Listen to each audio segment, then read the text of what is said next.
What's up, everybody? Welcome to Pop Culture Philosophers. I am Rockin Robbie Billups, and today it's Friday. That means it's time for the Rex and Robbie show, so I'm joined by my homie Rex. What is up, my man? What's going on, brother? Happy Friday. Happy Friday, for sure. TGIF and all that stuff, right? And, of course, we got the release of a brand new Marvel Studios movie, the long-anticipated sequel to Black Panther, Wakanda Forever. Obviously, you know, Chadwick Boseman tragically passed after the initial script was written, had to be reworked several times. But last night, when I got done watching this movie, I was having a conversation with my homies Jelani and Brooks, and this was a topic that we kept bringing up was, is it over? Has the MCU run its course? They may have some good movies here and there. People still like some of their movies, some of their properties. People are still big fans, but for the most part, it feels like this level of excitement, of anticipation, of building hype, of getting people excited for what's to come, seems like it's over, at least for me and my friends. So we wanted to have this conversation over the last couple years, since Endgame, basically. Has it been losing its luster? We want to know your thoughts, so be sure to comment, join this conversation. And Rex, what do you think? Obviously, you haven't seen Black Panther yet. I have not. Unlike you, Amy, and John Cole, no, I did not see it on the first day. Okay. At this point, you told me the length of the movie. I may have to wait until streaming because there's no doubt that I would have to take a bathroom break if it's 2 hours. And what did you say, 40 minutes? 40 minutes, yeah. 2 hours and 40 minutes. So shout out to Fancy Pants, Figure Drawing, and Sheldon. What's going on, brother? So I like this topic. First of all, your last few topics have been like top 10 lists and things like that, which require a lot of research. This is just an opinion topic of which we both know I have nothing but endless opinions about everything, right? So this is a particularly easy show for me. All right. So Comics by the Bay, what's going on, buddy? So I'm going to bring up a good example, okay, of why I think what's happening is happening. So you really got to look at this, I think, in two ways. From a box office standpoint, it's not failing. They're still making good money. Okay, no, they're not making Endgame money, but who's ever going to make Endgame money again? You know, it's one of the last one was Avatar, although when they re-released it, I think it surpassed Endgame. But Avatar was what, 20 years ago? Something like that? Yeah. Okay, right. And it held the record for that long. So, you know, what happened with Endgame and how they got there was a phenomenon, no doubt, right? But I think part of the problem, and I'm gonna tell a story from my past. So when I was younger, when I was still a kid, my dad and I went to visit a relative in a place called Prince Edward Island. Okay, it is way north in Canada, you know, and it's an island, and you have to take a ferry to get there, the whole 9 yards. But the one good thing was lobster was very cheap. Okay, all kinds of shellfish, lobster, whatever. So my uncle bought like a crate of lobsters, right? And literally, and his wife wasn't much of a cook. So, you know, they just steamed the lobsters, and we had lobsters for breakfast. We had lobsters for lunch. We had lobster for dinner. And I'm not talking about like, you know, you're making lobster in a different way. It was just steamed and you're cracking and whatever. And we were there for about, I don't know, 4 or 5 days. I love lobster. I still do. But hey, Sheldon, no kidding. You got to be kidding me, dude. That was a really beautiful, beautiful place. It really was. I guess, you know, North Atlantic. So there's, you know, a lot of crabbing and fishing and whatever. Problem was my uncle got real sick, so we couldn't do anything. We were supposed to go deep sea fishing. And oh my God, the whole 9 yards of my uncle totally ruined it because he got all sick and stuff. God rest his soul. After 4 or 5 days of eating nothing but lobster, dude, after that trip, I didn't eat lobster again for 2, maybe 3 years. I couldn't stomach it. Okay. I kind of think this is where we're going with the MCU. You know, you had this one kind of concerted timeline and effort to get to Endgame, and it was all brand new, right? Everything was brand new for us. You know, it was a new concept. Every time they introduced something, it was a new concept. Now you've got streaming, okay, on Disney Plus. Now you've got, it seems like, how many movies? I mean, how many movies have come out in just the last 6 months? Yeah. And they keep hitting that same formula. And inevitably, I think several things are happening. I think the audience is fatigued. I mean, you know, there's so much that's being thrown at us. You had Doctor Strange, you had Scarlet Witch, you had you had Thor, Love and Thunder. It's you can't wait, and then you got series hitting on Disney Plus. Yeah, inevitably, the writing's going to get worse. I think that there are only so many companies that do special effects and CG, and things like that. They're not like popping up, taking up the demand, and Marvel's churning out all this stuff. So the quality is going to fail as well. And it feels a little bit like there isn't that same cohesive plan, you know what I mean, that will culminate in Endgame. Feels kind of like, hey, this is working. Let's keep selling the product before people start to, get sour. Yeah. Or kind of sour on it. So I kind of think it's inevitable. I think I forget who mentioned in the chats. I mean, there have been some hits, Werewolf by Night, Miss Marvel. I personally like She-Hulk. Not everybody did. So I think there have been some hits, but there have been some serious duds. Eternals, okay. They're Thor, Love and Thunder. We've complained about that, the screaming goats, and oh my God. And they're inevitably, I think you're going to miss when you have this much out there. You're going to miss. Oversaturation is definitely a factor here, right? Where in the early days of the MCU, they were doing one and at most maybe 2 movies a year, right? And like you said, 3 movies, 4 movies a year, 4 TV shows going on. And so you have the oversaturation. And last night, one of the things that Jelani brought up was, I feel like superheroes are in the waning days, kind of like Westerns used to be really big and very popular, right? And there were so many of them. And then Westerns kind of died out, right? That could happen with superhero movies. Now, they still make Westerns. They still make good Westerns. They'll probably continue to make superhero movies and make good ones. But when you have the oversaturation, where you have so many cooks in the kitchen too, because of the MCU's success, I think that they did this very early on. They developed like a formula, basically, right? Now, not everything is fitting in this formula. It's one of the reasons why I loved Werewolf by Night. Like, I thought Werewolf by Night was amazing. I thought that was great. I watched Black Panther last night. It's not a typical formulaic Marvel movie. So it doesn't have like a punchy, silly little joke every once in a while and stuff. Obviously, it takes a more somber approach, a rather long, somber approach. So oversaturation is definitely a factor here. And I also think there's expectation. Like, people are expecting, Kang to show up at any moment in any of these movies, right? People are expecting Galactus reveal or the Fantastic Four, the X-Men to pop up. And they've been giving us these little tiny little teases. But I also think it's hard for the audience at this point, with so much content coming, to manage those expectations on how quickly we want to see this progress. Then again, in the beginning of the MCU, within 5 movies, they introduced the characters, they introduced the world, they built up to the Avengers, and they let us know that Thanos was there, and we saw Thanos. That was all within 5 movies, In this Phase 4, I think Phase 4 is really bad for the most part. I think it's the worst phase, if you want to break it up that way, in the MCU. Out of all of this stuff, I genuinely liked Doctor Strange. I liked WandaVision and Loki. I liked Hawkeye, and those are the TV shows. As far as movies, though, it was like Werewolf by Night, that's special, and Doctor Strange, I like that, and Spider-Man movie was pretty cool too. But even some of these movies that I liked initially, when I watch them again, I don't like them as much. It feels more like it's made by committee. They're overstuffed. They got too much going on. There's not a focus, it seems. And I don't know. So I think expectations, managing that's part of it. But at the same time, so much content, not living up to the hype, and just kind of paint by numbers, basically, it seems like we're getting. Also, at the same time, they're not really, so one of their latest announcements, they got Yahya Abdul-Mateen, the guy that played, he was in the Watchmen TV series. He plays Black Manta in the Aquaman films, right? An amazing actor. They just cast him. Cool, he's coming to Marvel. Who's he? Wonder Man. Who's excited about that? Is anybody genuinely excited about a Wonder Man TV show? Like, seriously?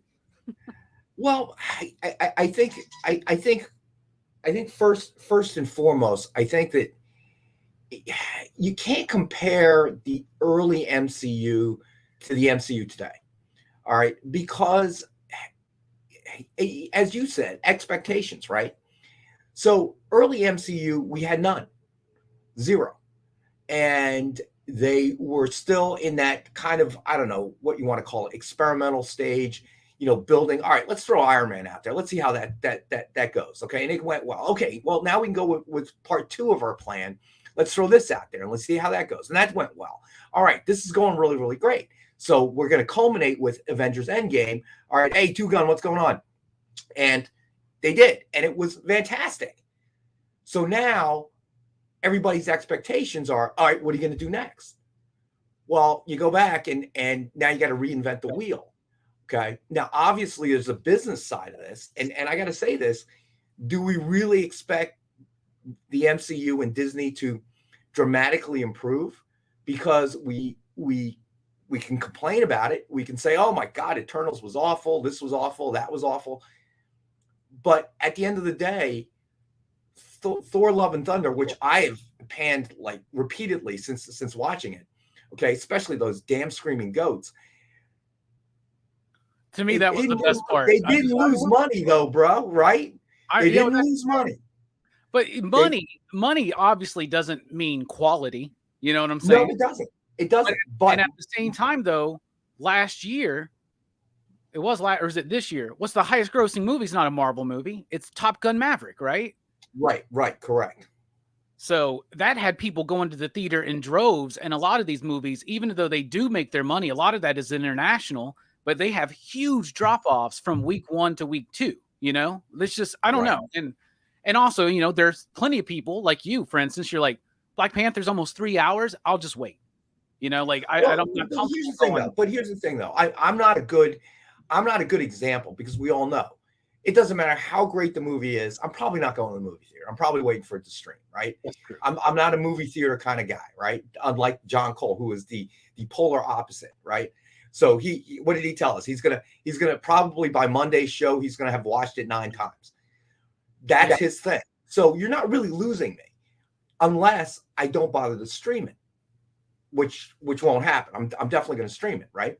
Yeah. So we are fans. That's the thing, right? We are fans. And for instance, whenever there's a Marvel property and me or some other people in the Excitable crew, whenever we don't like something and we're kind of bashing on it, like She-Hulk, we did 9 weeks in a row of bashing on She-Hulk pretty much. And we get accused of being gatekeepers and that we're not real fans and this and that. And we need to lower expectations or this wasn't made for us or whatnot. But we're Marvel fans. Like we're going to watch these movies. I don't think that just because I think that we still have the right to critique it and criticize it. Right. You know what I'm saying?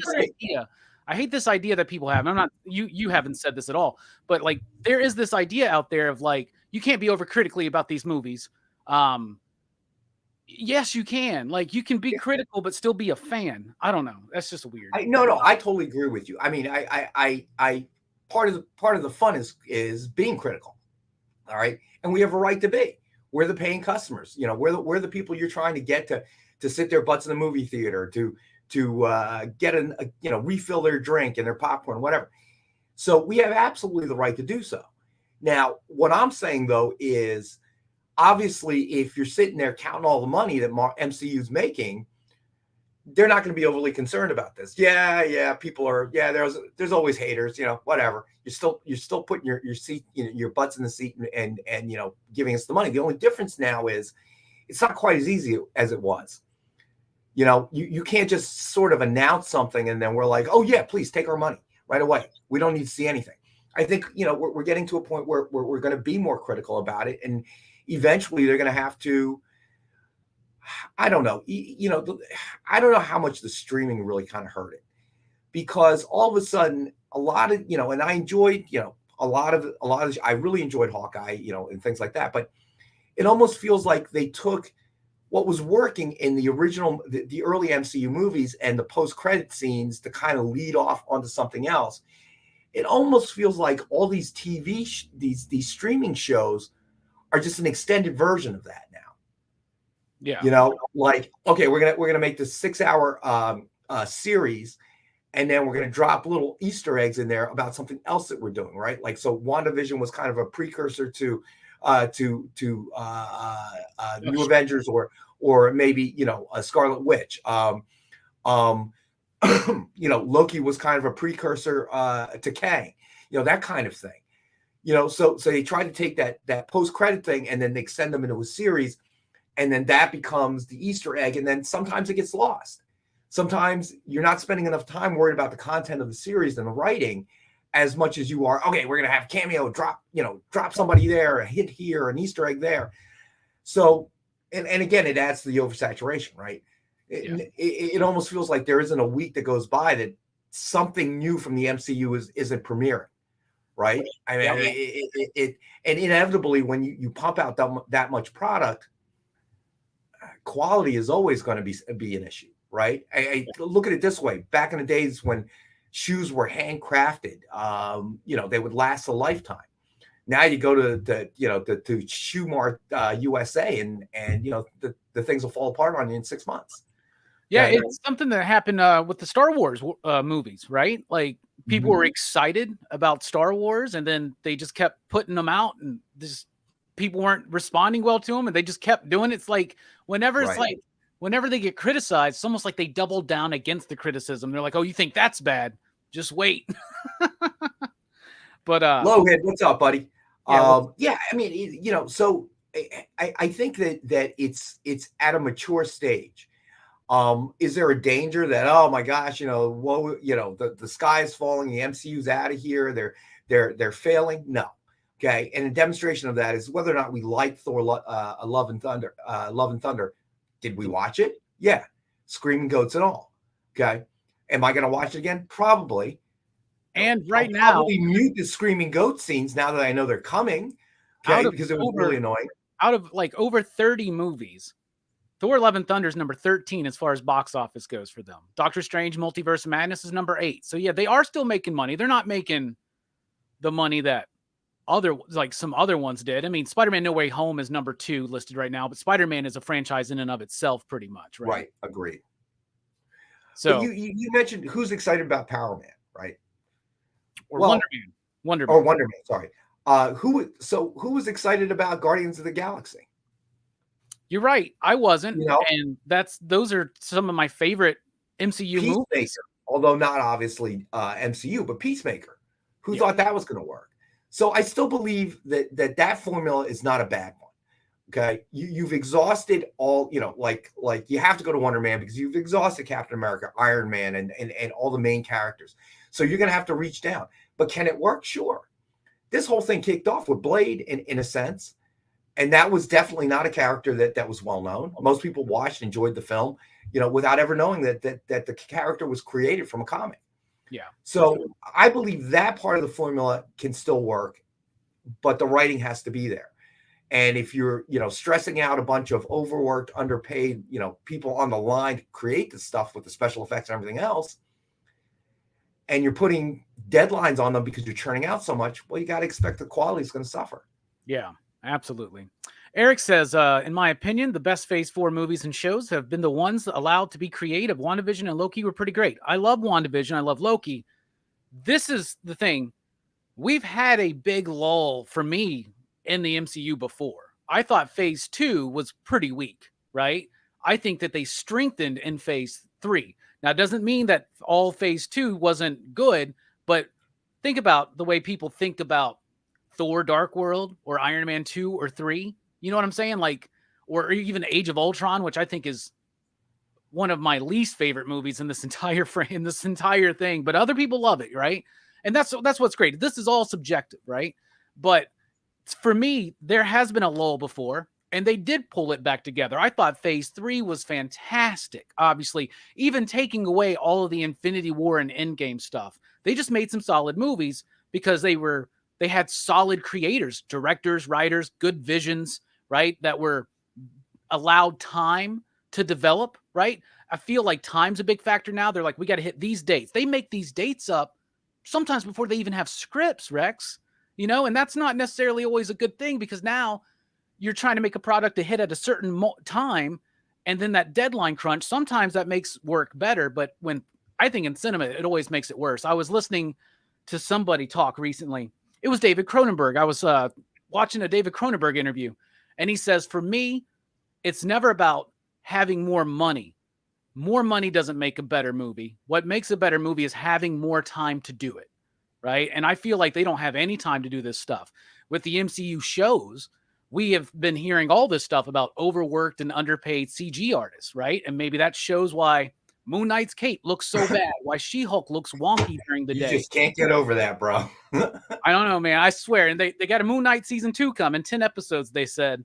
And I'm like, well, have they got a cape yet? Because, I mean, I'd be down as long as they get a cape. So I think from episode 1, you were harping on that cape, boy. Bro, I hate that cape. It's so stupid. Like, why are we going backwards? You know, like Spawn had to CG their cape back in 1997. That made sense. But we don't have to do that now. You can literally just put a cape on this dude. Y'all have costume designers. Oh, so much. Have somebody in the background just holding the cape, right? Oh, goodness, for real. Wearing one of those green suits so you don't see them, right, against a green screen. I think that, you know, I think that in all honesty, MC Man Cave, what's going on, buddy?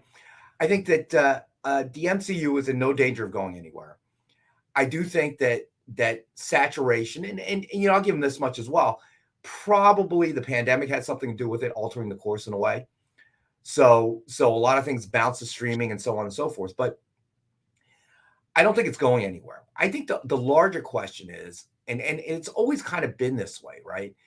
Is that some of the more artistically relevant films aren't getting made, but that was always kind of the case, right? Big budget films were always going to be made. But now you begin to worry, are superhero films squeezing out any other topic as one of the top big budget, top 20 films of the year? And you know, that would be unfortunate. Okay. Because I think to the past, you know, movies like Godfather, Goodfellas, you know, some very, very entertaining, but well done, well written, well directed films. When was the last time something like that got made? Yeah, right. You know, so that I think, you know, maybe a topic for another Friday. The reverse question is the MCU, and now with DC trying to make a shift and follow that model, are we coming quickly to a time, you know, with the exception of Top Gun, which I would say is an anomaly because it has a nostalgia feel to it. Those of us that watched the first one, you know, now finally you're releasing it, which had a lot to do with it. I can't think of another film that has the kind of budget, that has that kind of box office that isn't superhero related. And I think the only thing coming up the pipe that has any chance would be Avatar 2. But again, that's something that is drawing on a nostalgia feel. Yeah. If you know what I mean. So is there any space anymore for anything else? I don't know. Yeah. I mean, you're right about that. I mean, there are still incredibly well done movies, well executed, well crafted, technically sound, brilliantly performed, but they're not the biggest movies of the year. Right. And a few months ago, we had that conversation about that thing that Matt Damon said, that it was the lack of DVD sales or whatever. Right. But basically from that idea, what we came to that they don't want to put money in a product that they don't think is going to be a top 10 blockbuster for that year. Yes. Right. Everybody's trying to have their MCU, and you see so many other people have this failed attempt at it. Right. Like Universal's been trying to kickstart that Universal Monster Dark Universe thing over and over. They tried like 3 times. It's failed. It hasn't worked. Yeah. It hasn't worked. And everybody's trying to get on this thing. Even Warner Brothers, they're like, Harry Potter, we did all the books. Let's just make up something new. Like they're trying to squeeze everything they can out of the brand. And when the focus goes more to the brand and less on the creators, whether it's comics, TV, or movies, I think then the product suffers. And when the product quality goes down, the ultimate sufferers are us, the audience, you know? And then in this divisive world that we live in, where everything's us versus them, it's ingrained into our pop culture opinions now, where people get mad and unfriend each other because they didn't like the Eternals or because you liked the Eternals. It's so ridiculous, right? Like this isn't the presidential election. We're just talking about superhero movies, you know. Except like figure drawing, you hurt me, man. Avatar 1 is a dull ripoff of Dancing with Wolves. You're hurting me right now, dude. It is. I think I'm right there with figure drawing. We saw that trailer for Avatar, and I looked over and I was like, "Is this one in 3D?" And they're like, "Yeah, I think." And I was like, "Well, I'll go see it then." I thought that movie was so long, so boring, but it I hate Avatar, man. I do not like that movie whatsoever, man. I'm going to troll you on your channel now. That's fine. You know, I think that the MCU is struggling, but I think it's more a reflection of just the volume that they're kind of pumping out there. You know what I mean? It's you can't pump that kind of volume out and expect everything to be quality. And I think they're a little lost too, in the sense that they're trying to find, you know, as I said, early MCU, it was easy. There were no expectations from the fans. You know, what's this Iron Man thing? Okay. Robert Downey Jr., I remember him from, you know, the Brat Pack. You know, he was pretty funny. So there was not a whole lot at stake. Now they've got fans who have certain expectations. You've used up a ton of ideas, and it does sort of feel like you're now trying to just throw it against the wall and see what sticks. And you've come to that point. And I think that the future is really just, as consumers, we're going to end up being more particular about what we're not going to. Eventually, I think it's going to evolve to the point where, no, we're not just going to go and watch whatever you know, the MCU is pumping out. Yeah, we're gonna end up being more selective, and then that probably is going to affect some change. It's got to come from the box office. It's got to come from the dollars. Yeah, you know, and if we keep going, you know, and giving them our money for things like Thor: Love and Thunder, they're going to go, wow, you see, I told you the Screaming Ghosts weren't that bad. You know, look at the bottom line. Look at that. Look at all them zeros. Yeah. So, you know, what's to motivate them to change? Because fans are saying, oh, that sucked. When I went and saw it 4 times, it really sucked every 4 times. Yeah, but you went and see, who was it? Easy, right? From NWA. When they were burning all the CDs, right? I love that line in the movie. Yeah, they bought all them CDs, so I don't care what they do with them. Yes, that's right. That's absolutely right. And that's what I mean. You know, they're there to make money. They're there to pump out product to make money. They're milking this. They're making money. I honestly, they don't care about the criticism on the things. They only will, like you said, only will start caring when it starts hitting that bottom line, right? When they start, like, when the people aren't showing up. Because even somebody who hasn't really dug many projects from Phase 4, I went and saw Black Panther opening night. I was excited. And like me and Jelani and Brooks, we were like, we're going in clear-headed, clear-minded, open-minded, and we're ready to like enjoy this movie. And all 3 of us came out of there just like kind of disappointed, kind of like, what next is Ant-Man? So is Ant-Man supposed to be the one that saves the MC? Like, is that what brings our interest back in? And here's the thing. None of us had seen Black Adam yet, you know? So we are already starting to be a little bit more like, you know, I don't really feel like it this weekend. I'll wait. It'll be streaming in a month or so, right? But Black Panther, we were there for, because all 3 of us were huge fans of that first one. Now, obviously, and I'm going to go into my full thoughts on the movie on Rockin Robbie Live on Sunday night. But obviously, this is not an easy project for Ryan Coogler to make, right? Having written a script, Chadwick Boseman passes. Now, all of a sudden, you got this movie on the schedule. What do you do? And so, like, there are some things in there that how he worked in what's going on. There's some things in the movie that I like. There's a lot of stuff in the movie I didn't. But overall, this whole phase has been. So you do a quick experiment with me here, Rex. Mm-hmm. I'm going to name a project from Phase 4, basically just a yay or nay, right? Like, you like it or you don't, right? Let's go. Black Widow. I liked it. I did. Shang-Chi. It didn't wow me, but I thought that it was one of the MCU films where I thought that the humor really worked well, unlike Thor: Love and Thunder. Eternals. Oh my God, no! That was just. You know what? Again, I think Chloe Zhao is a great director, but I don't think this is in her wheelhouse. Okay, this is not the type of film that she should really be making. And there were just way too many characters, and I really feel like they focused on the wrong one. So no, it was awful. Yeah. Perry's right, man. I should rewatch Exorcist 3, the greatest psychological thriller. Love it. Spider-Man: No Way Home. Loved it. I enjoyed it. I thought it was a good movie. Doctor Strange: Multiverse of Madness. I'm glad I watched it. And I know you're a big horror fan, so that shift to kind of a horror tone to it, I didn't work as well for me as it did for you. But I didn't think it was a bad film, but I didn't think it was great. It was a little weird for me. I was just like, I don't know about this. Thor: Love and Thunder. Oh my God, Screaming Goats, too much humor, badly used, just bad. WandaVision. I thought that was interesting because it was something they hadn't tried before. It was interesting.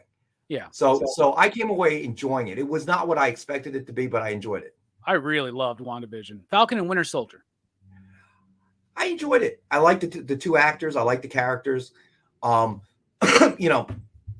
grew up reading Captain America and the Falcon, So I liked it. The action scenes were cool. Yeah, I like that one. So, I enjoyed it. Loki? I enjoyed that as well, mainly because of the acting, and I kind of like the premise. This kind of just kind of alternate kind of reality from everything else. Yeah. I enjoyed it. All right. Did you watch What If at all? I did here and there. I got to be honest. I'm not a big animation guy, so yeah. So I got through maybe 2 or 3 episodes. I'm like, Hawkeye? I really enjoyed Hawkeye, and I got to tell you, it's probably going to become kind of like Die Hard, a regular Christmas type of event for me. Yeah, it's probably I liked it. Then. Yeah, I really liked it. I enjoyed it. There wasn't too much of what I was talking about earlier, where they tried to turn the series into a, what used to be the post credits, like Easter eggs and stuff. There were a few, but I didn't feel overwhelmed. And it was self-contained story. I liked it. I liked it. And the only thing that really disappointed me in that one was Kingpin just felt a little soft compared to the Kingpin we'd gotten on the Netflix show. And then Moon Knight, did you like that one? I want to say Oscar Isaac was very impressive, flexing his acting chops. But the series as a whole, pick a story, man. Pick a storyline and go with it, man. You're all over the place. Every episode's different from the one before. Maybe you needed more episodes. I don't know. I just felt like it was a convoluted mess. Yeah. Miss Marvel? I liked Miss Marvel, actually. Miss Marvel I liked as well. I think that part of what people didn't like about it was that they didn't understand the purpose of it. If you understand the purpose and premise of that series, it was geared towards a younger audience. And once you accept that, you can enjoy it. Yeah. I think it had some structural issues, but I really did like Miss Marvel a lot. And you like She-Hulk. I did. I think, again, that was a series that you have to take into context what it was created for. And I forget who said it to me. Somebody said it to me, but it's really, I think it might've been Allie. It's a sitcom. And if you accept it as such, it's a sitcom with the Hulk, a Hulk in it. Yeah. And superheroes and supervillains and whatever. And if you accept that for what it is, it's really enjoyable. And you still haven't seen Werewolf by Night yet, right? I have not. Probably something I'll do this weekend. But everybody's telling me how great it is. So I'm looking forward to it. Heck yeah. All right. Well, is there any thing that you're looking forward to? Like, obviously, we got the X-Men still going to show up, but we've seen X-Men movies before. Fantastic Four showing up, all that stuff. And the one thing I kept telling myself was, don't worry, Robbie. Guardians of the Galaxy Volume 3 is right around the corner. Let's get excited for that. We got Secret Wars. Let's see. Hopefully, we can build something up. But I think one of the things that would have solved a lot of this was been in the last few movies leading into Infinity War and Endgame, right? They could have been setting up the next potential storylines to come. They didn't have anything set up. So it's like starting right back with from square one. You know what I'm saying? Right. And I think that's kind of hurt it, where it makes it feel like there's not a lot of direction. But as you said too, oversaturation makes it feel that way too, because how cohesive of a vision will you get out of 30 projects? You know what I'm saying? All going on sporadically over over a couple years. So I don't know. We want to know, though, what you think. Let us know in the comments below. Is the MCU over? Has it run its course? Has it lost something? Is it going the way of the dodo? Or are you still excited? Are you still pumped? Do you still love these movies? Do they still get you excited? We want to know. The comments down below. please let us know. Rex, thank you for joining us, of course, for our Friday show. I'm pretty sure you guys got lots of stuff going on tonight, don't you? We do. So Nick will be on the original art show at 7 p.m. Eastern. Big show tonight. He's going to have original art from Black Panther, from Submariner, and he'll have original art for the first and second appearances of Shuri, stuff from John Romita Sr.'s personal collection. So it's going to be a ton of stuff. Just stuff that's never been seen before. Sketch cover or original art covers from Jim Starlin. It's going to be phenomenal. Nice. And correct me if I'm wrong, but are y'all doing an auction with Bueller today or next week? Yes, that should be 8:30 Eastern time as well. So it's going to be a lot of stuff. That's going to be probably a little bit more like other claim shows. So we got a lot of stuff. So we're just keep running through it, as opposed to, you know, when you, me, and John get together, or me, John, and Alec get together on Monday and Wednesdays, and we start talking about anything that comes to mind. Exactly. So this will be probably more of a claim show format. So that's on Comics with Bueller, his YouTube channel. Cool. And check us out over at The Experience on Monday, where we'll probably be talking about Black Panther. We'll get John's thoughts. We'll get Amy's thoughts, all that stuff. That'll be super fun. And join us tomorrow night for Dylan's Horror Show, where we're doing a double feature, spider-oriented horror films. We're talking about Kingdom of the Spiders and Eight-Legged Freaks. I'm going to let you guys know I did not have fun watching either of those movies, so it's been kind of a lackluster week for me watching movies. However, on Monday, we're talking about The Godfather. So, you know, when in doubt, pull out a true classic. And also Rockin Robbie Live on Sunday night, 8 p.m. Central Time, where I will be sharing my thoughts fully on Black Panther, Wakanda Forever. We appreciate y'all being here. Thank you so much. Stay